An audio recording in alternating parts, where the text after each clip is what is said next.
ದೇವರು ಅನ್ನೋ ಏನು ನಮ್ಮ ಕಲ್ಪನೆಗಳಿದೆ ಅದು ನಿಜಕ್ಕೆ ನಮ್ಮ ಕಲ್ಪನೆ ಅಲ್ಲ. ಅದೊಂದು ಶಕ್ತಿ ಖಂಡಿತವಾಗಿ ಇದೆ. ನೀವು ಹೇಳಿದ್ರಿ ದಟ್ 9,000 ಬ್ರಹ್ಮಾಂಡ ಕೋಟಿ ಅವು ಒಂದು ಆ ತಾಯಿ ಜನನಿಯ ಬೆನ್ನು ಉರಿ ಮಾತ್ರ ಆಗತ್ತೆ ಅಂತ ಹೇಳಿದ್ರಿ. ನಮ್ಮ ಭೂಮಿನೇ ಎಷ್ಟು ಅಣು ರೇಣ ತೃಣ ಕಾಷ್ಟಕ್ಕೂ ಸಮ ಇಲ್ಲದೆ ಇರುವಷ್ಟು ಒಂದು ಸಣ್ಣ ಒಂದು ಇದು ಅಲ್ಲಿ ಹೇಳ್ಬೇಕು ಅಂತ ಹೇಳಿದ್ರೆ ನಾವು ಹುಡುಕ್ಬೇಕು ಭಗವಂತನ, ನಾವನ್ನ ನೋಡ್ಬೇಕು ಅನ್ನೋ ಪ್ರಯತ್ನ ಮಾಡಿದ್ರೆ ನಾವ್ ಎಷ್ಟನವರು, ಈ ಭೂಮಿಯೇ ಯಾವುದು ಲೆಕ್ಕ ಇಲ್ಲ ಅಂತ ಹೇಳಿದ್ರೆ ಆ ಭೂಮಿಯಲ್ಲಿ ಇರುವಂತ ಸಣ್ಣ ಜೀವಿಗಳು ನಾವು.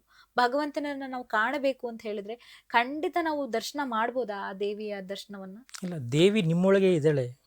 ನಿಮ್ಮೊಳಗೆ ದೇವಿ ಕಾಣಬೇಕು ಅಂದರೆ ನೀವು ಒಳಗಣ್ಣನ್ನು ತರಿಬೇಕು. ಅದನ್ನು ಅಂತರ್ಚಕ್ಷು ಅಂತ ಕರೀತಾರೆ.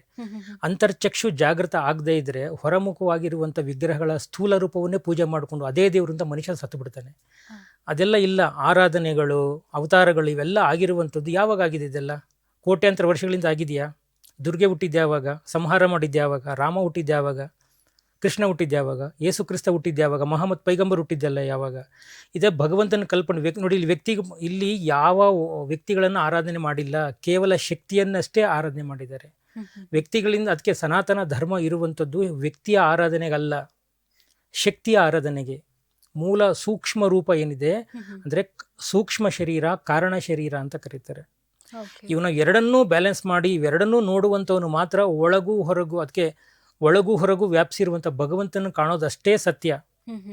ಇದನ್ನು ಹೊರತಾಗಿ ನೀವು ಅದು ಆ ಶಾಸ್ತ್ರ ಹಾಗೆ ಹೇಳುತ್ತೆ, ಈ ಶಾಸ್ತ್ರ ಹಾಗೆ ಹೇಳುತ್ತೆ, ಇದೆಲ್ಲ ನನ್ನ ಪ್ರಕಾರ ತಪ್ಪು ಕಲ್ಪನೆಯೇ ಸರಿ.